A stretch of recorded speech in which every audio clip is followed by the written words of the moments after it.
Hi everyone, আসসালামু আলাইকুম। আশা করছি আপনারা প্রচণ্ড গরমের মাঝেও ভালো আছেন। আমিও আল্লাহর রহমতে ভালো আছি। কিছুদিন যাবৎ যে পরিমাণে গরম পড়তে আছে যা বলার মতো না, একবারে গরমে অস্থির হওয়ার অবস্থা। তাই আজকে আমি আপনাদের মাঝে ঠান্ডা ঠান্ডা কাঁচা আমের শরবত নিয়ে হাজির হলাম। খুবই সহজ এবং খেতেও কিন্তু অসম্ভব মজার হয়। একবার অবশ্যই বানিয়ে খাবেন, খুবই সহজ, খেতেও অসম্ভব মজার হয়। ঝটপট করে তৈরি করে নেওয়া যায় কাঁচা আমের শরবতটা। খেলে কিন্তু একবারে মন প্রাণ জুড়িয়ে যায়, শরীরও ঠান্ডা হয়, অনেকক্ষণ যাবৎ ঠান্ডা থাকে শরীরটা। তাই চলেন দেখে নিই যে কীভাবে আজকে তৈরি করে নিলাম কাঁচা আমের শরবতটা। এইখানে আমি নিয়ে নিলাম কাঁচা আম। আমার হাতের কাছে যেগুলো ছিল আমি সেগুলোই নিয়েছি, আপনারা আপনাদের মতো নিয়ে নেবেন। এখানে আরও কিছু ইনগ্রিডিয়েন্টস নিয়েছি, কাঁচা আম, কাঁচামরিচ, পুদিনা পাতা, ধনিয়া পাতা।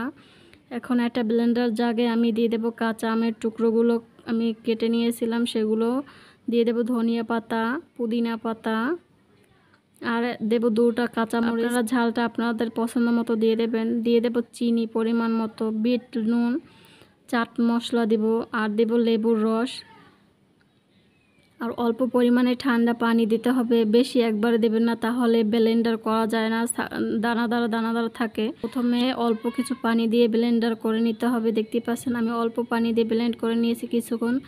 তারপরে এখন পরিমাণ মতো পানি দিয়ে আর 1 মিনিটের মতো ব্লেন্ড করে আমাদের শরবতটা কিন্তু রেডি হয়ে যাবে, কাঁচা আমের শরবতটা।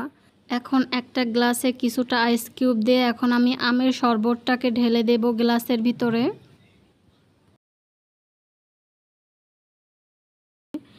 দেখতে পাচ্ছেন কতটা সহজ, আর খেতেও কিন্তু অসম্ভব মজার হয়। এরকম কাঁচা আমের শরবত যদি না খেয়ে থাকেন তাহলে অবশ্যই একবার ট্রাই করবেন এবং কমেন্টে আমাকে জানাবেন যে আপনাদের কাছে এই রেসিপিগুলো কেমন লাগে। ভালো লাগলে অবশ্যই লাইক, কমেন্ট, শেয়ার করবেন। দেখেন কতটা সহজভাবে তৈরি হয়ে গেছে কাঁচা আমের শরবত। এই গরমে অবশ্যই একবার ট্রাই করবেন সবাই। ধন্যবাদ, ভালো থাকবেন, সুস্থ থাকবেন এবং আমার সঙ্গে থাকবেন। আল্লাহ হাফেজ।